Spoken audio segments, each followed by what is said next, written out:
When was the last time that you felt truly happy? When was the last time you laughed until your stomach ached? And when did you last feel like you?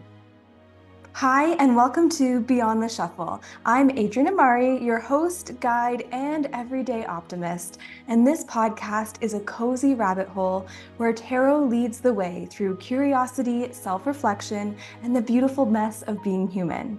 So settle in, open your mind, and let's go beyond the shuffle. Today on Beyond the Shuffle, I want to jump right in because the card that we're using for our inspiration is one that people love to get in their readings. It's a card of happiness, of joy, of radiance, of vitality, of success, of freedom. And if you haven't guessed it already, that card is the Sun. Now, if we take a look at the card itself from the Rider-Waite-Smith version of the tarot, we can see the sun is shining big and bright in the background, the sky is blue, we have our naked baby on the horse with the feather in their hair, they're holding a red flag, there are sunflowers behind them, and it's just very much a joyous, happy picture.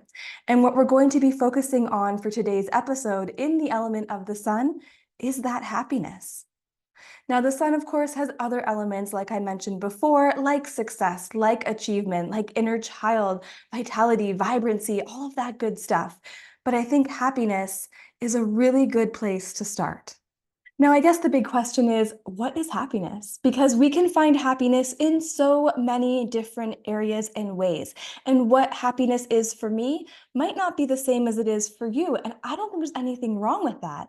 But I would also say at its core, a key component to happiness is having more positive emotions than negative emotions, like on a regular basis.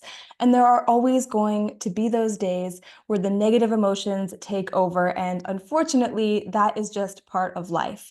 But an aspect of happiness is being able to turn that back around and recognize the joy that you do have present in your life. Now, sometimes when this card comes up in a reading, I will say to the person, what makes you happy? And you'd actually be surprised how many times people don't have an answer. They don't really know, or they don't really know anymore. And I think when we lose that sense of happiness and joy in our lives, we can feel really disconnected and we can feel like we're just going through the motions.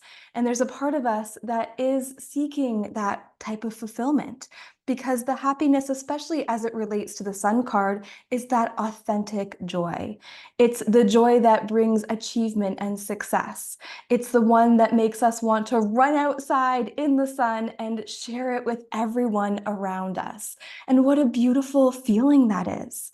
It gives us a sense of freedom as well. And a lot of the times I will say, be the naked baby. Be the naked baby on the horse that is so free and so careless. And it can also remind us of times in our childhood when we just gave into that pure, simple joy. We laughed, we had fun, we pretended to be horses and astronauts and chefs and all sorts of different things. And we were having so much enjoyment in that moment that how can we bring that back into our adult life? Because I think a lot of the time, it's not that we outgrow it, it's not that it's not there anymore, but we forget to connect to it. I think a big part of happiness is living in alignment, being authentically who you want to be, showing up in the way that you want to show up. And it always sounds super cheesy when I say this, but the sun is the encouragement to shine bright because we find more joy in our lives when we share that happiness with the people around us. And can you imagine what the world would look like if more people would live in those happy moments versus giving into the despair and the misery? And I'm not trying to pretend it doesn't exist because 100% it does. But for all the darkness, there is that much light, and I like to think maybe even more. The sun encourages us to be positive, and it's not saying to be blindly positive. And we're going to talk about some of the more negative aspects of the sun in a moment, but it's not saying pretend everything is okay. It's saying recognize the things that bring this happiness and this joy.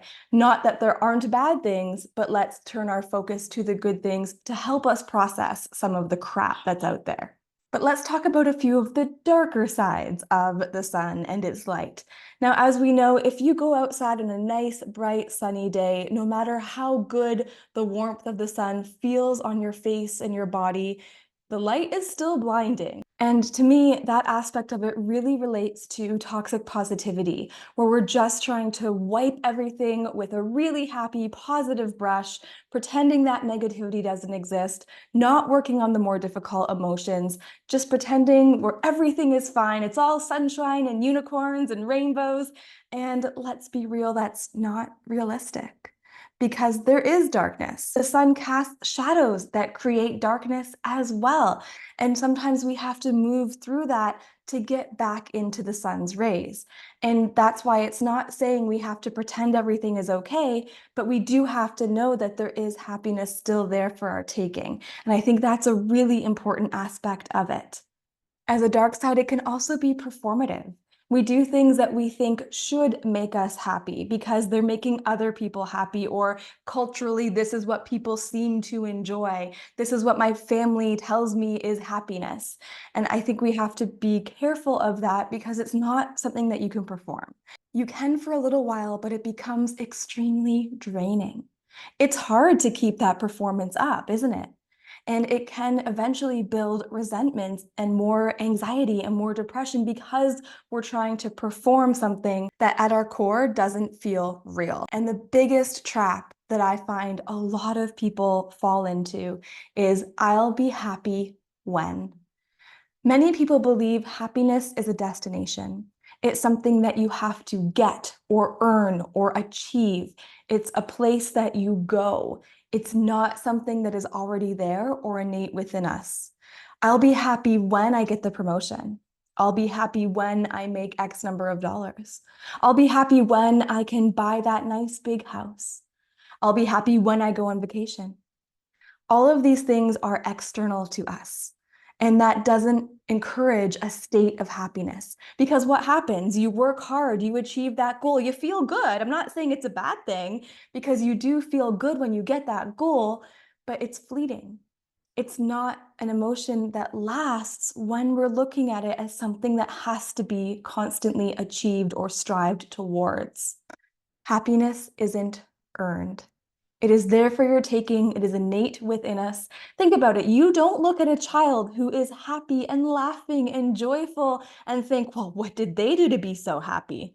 Right? And if you do, I have more questions, but that's not really where our mind normally goes. So why are you doing that to yourself? You can be happy and. I'm happy and I can't wait to get that promotion. I'm happy and I'm working my way up to afford that nice vacation. I'm happy and I'm going to meet my soulmate. They're not mutually exclusive things. And I think it's important to realize a lot of the time, the things that we think make us happy, they end up not doing so in the end. And as we grow and change and evolve, that sense of happiness and joy also changes and evolves. And there's nothing wrong with that either. It's also important to realize that sometimes to get the happiness that we deserve, we do have to go through those shadows. And even if you look at the tarot, the sun comes after the moon, and it comes after a period where we went through the devil, which is a lot of darkness. We went through the tower, which is chaos. We went through the star, which gave us a bit of a reprieve, but it's still dark when the stars are out. And we went through the moon, which is our fears and our anxieties. And finally, we hit the sun. So it was a journey to get there. And sometimes it does take a little bit of time to really be comfortable with that happiness, or to go through the energy that we need to find the happiness that we're looking for and to allow ourselves to accept it, receive it, and celebrate it. Now, I think here's an example a lot of people can relate to. I, for a long time, was single and I really wanted to be in a relationship. And I thought that being in a relationship would make me so happy. It would solve my problems. Everything would be great, right? I think a lot of us go into it hoping for that. And I got into a relationship and it was good for years. It was decent. It was okay. There was support. There was love there. But over time, things started to fade. And it was really hard to recognize that I really wasn't happy in that relationship. And to be honest, it took it ending for me to move into a new phase of that joy, to realize that, oh my goodness, I can have this freedom and this happiness and this joy, even just being by myself. Not that I need a relationship, and I don't think I ever thought I needed one, but I thought it would be the end to all ends. And the more I do this work and move through a lot of these lessons, I realized no. No, because I wasn't happy in that relationship, and it's no fault of anybody's. It's not mine, it's not their fault, but I was changing, I was growing, and what I needed from that connection was no longer present and no longer made me happy. So when we broke up, I had a huge sense of relief and almost a renewed sense of happiness and joy. So was it difficult? Yes. Did it kind of suck to go through that? 100%. But again, sometimes we have to go through those difficult moments to reconnect and to find that state of happiness within our lives. So it's there for you. And I'm not saying you can't be in the darkness and still find that happiness, but I think it's hard sometimes to make those changes that we know will be better for us because they're uncomfortable. And comfort and happiness seem to go together. Discomfort and unhappiness seem to go together. But the reality is, sometimes we have to go through the discomfort to find the joy. Perfect example of it. Let's talk about how do we integrate happiness into our everyday lives? How do we live happier, more joyful, more radiant lives? Because I think a lot of people are looking for that. Now, first and foremost, the baseline here is realizing that happiness isn't earned. You are deserving of it as you are right now, and it is there for you as you are right now, even if you're not feeling it. I promise there are slivers of it there just waiting for you to reach out. And one easy thing to do is notice the small, simple moments of joy in your everyday life. It might not be monumental. It might not be filled with sparkles and grandeur. It might just be something small that made you laugh, or that made you smile, or that made your heart swell. So notice those moments.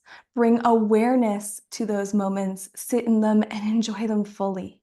Don't chase moments of happiness. Be open to receiving them because a big part of happiness really is about sharing it with other people, the connections that we make. Humans aren't meant to be solitary creatures. And I'm someone who likes a good amount of their alone time. Like, I am okay doing things on my own. I have a lot of hobbies and interests that I can always fill the time. And it's not saying that you can't enjoy time by yourself, but make time for joy with other people because that really compounds the experience. And you know, when you're with friends and you're just laughing, how much your mood brightens and how much easier things feel. It's those moments that we want to be open to receiving. We also want to make sure that we are present in those moments. So, not worrying about what happened yesterday, not worrying about what's going to happen tomorrow. Be present in the here and the now, just enjoying the task that you're doing for what it is. And along with that too, don't go in for the expectation that, oh, this is going to make me so happy. Sometimes that expectation gets in the way of that pure enjoyment. And I'm not saying don't have standards and expectations for things, but experience it for what it is and find joy in it for what it is. As they say, misery loves company. So if we're looking for things to pick apart, if we have expectations and then we're let down because it didn't go the exact way our brain had planned it out, we're not going to be enjoying it for as much as we could be. Now, our brain loves to find patterns. So the more we bring awareness to these joyful moments, the more they show up. And this also goes with a gratitude practice. And you might be rolling your eyes because me a few years ago would 100% be doing that. I don't talk about this a lot, but I am always a skeptic first. I need to try it and see how it works for me before I can be behind an idea. So gratitude at first, I was like, I don't know about this. It seems hokey. Manifestation was totally not into it at first. Absolutely love it now. We'll talk about that on another episode. But I get if you're rolling your eyes, I get it. But a gratitude practice really helps rewire your brain to find more of that good stuff. And if you don't have a gratitude practice already, you can really easily create one. It doesn't cost or take anything except a little bit of time. And that would be, say, in the morning, maybe somewhere in the afternoon when you have a break or before you go to bed. you say aloud or you write down 3 to 5 things that you're grateful for. And switch it up. Don't make it the same things over and over, because I think there is generally an underlying gratitude that we have shelter, or an underlying gratitude for our friends, our family, our pets. And again, nothing wrong with celebrating that. But I would say try to change it up and notice different things and realize they don't have to be giant life-changing things. It can be something simple. I'm grateful for that delicious cup of tea that I got to savor today. I'm grateful for the rain because my grass looks sad and dry. I'm grateful that when I felt sad, my little dog came and sat right next to me and cheered me up. There's all these little moments of happiness, joy, and gratitude that are worth celebrating. Another big part to happiness is authenticity, because it's really important to show up in a way that is authentic if you really want to sit in that state of happiness. Because let's be real, if you've ever tried to wear a mask for a long amount of time, you get exhausted and you find that you're really not happy because you're not being able to live in your truth. Showing up authentically means showing up as you are unapologetically. And if you are being kind and not harmful to anybody and somebody else doesn't like that, that is not a you problem, so do not let them steal your joy. And of course, there's a lot of activities that we can do in the everyday to help boost our happiness. For example, exercising. That changes the chemicals in your brain in a good way. Getting enough sleep, doing activities you actually enjoy. They can be small things, they can be big things. It could be crocheting, arts and crafts, going for a walk, talking to your dog, a whole slew of things that just bring you joy. It can be decluttering your space to feel better about where you are. And of course, going outside and connecting to nature, because connecting to the natural world always brings more happiness into our lives. Even if you don't love it, I promise, be out there for a little bit and you'll be like, okay, it's creeping in. In the book Brainwash by David and Austin Perlmutter, they talked about a study that was done that showed that people who had nature, even like a potted plant or a picture of nature in their space, healed better and were generally more positive, happier, and healthier. So a little bit of nature can go a long way. Even if you're like me and you tend to kill all the plants that you have, keep trying. Mine are doing better now, slowly but surely. So what makes you happy? Now, something that makes me happy is, of course, tarot decks and doing tarot readings. So what a perfect way to segue into this portion of the show. Now, for today, I thought we could do what is something we can do in the next few days to boost our innate sense of happiness, and how can that help our lives? The deck I'm using for this is the Tarot of Colors by Carolyn Zing, and it's an absolutely gorgeous deck. The sides are rainbow and shiny, and it's just filled with a beautiful color palette.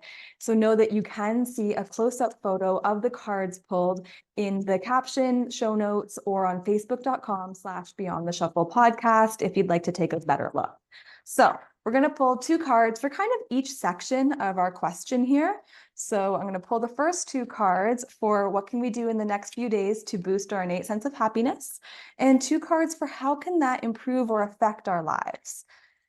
Right, there we go. So we're going to start with the first part of the question, and we have the 4 of Swords and the Knight of Swords. So the 4 of Swords tells us to stop overthinking it.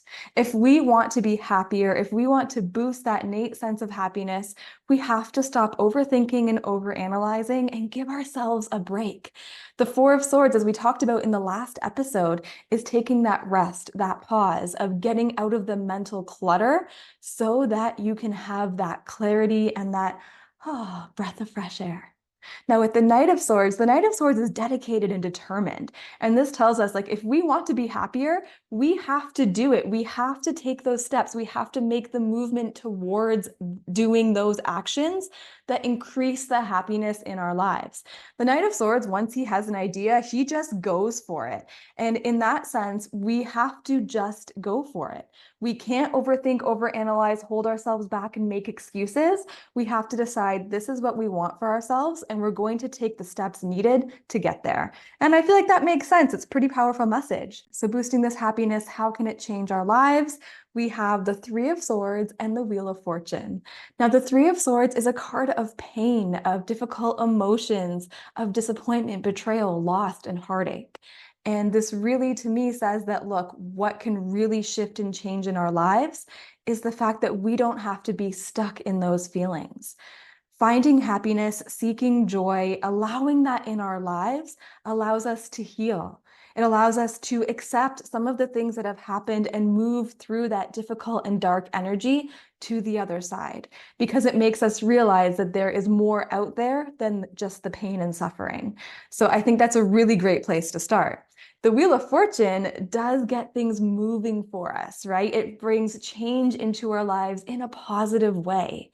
The Wheel of Fortune also so much relates to the fact that if we bring awareness and attention to something, it will grow in magnitude, because the Wheel of Fortune often is like what you put out is what you get back. And I don't want to dive into that phrase too much today, but it very much is that reminder that what you give your attention and focus to is what you'll see more of. The Wheel of Fortune also is the reminder that there are things in this world that we cannot control. And when we are in a more positive and a happier state, the things that are out of our element of control don't seem to bring us down as much. It doesn't seem to bother as much. And isn't that a really nice space to be existing in?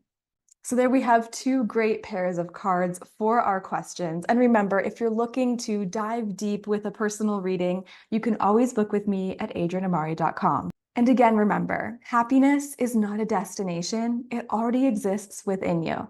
And I know sometimes it's harder to find, but if you look for it, if you bring your awareness and your attention to it, if you focus on the simple joys in the day-to-day, you will find it more and more readily.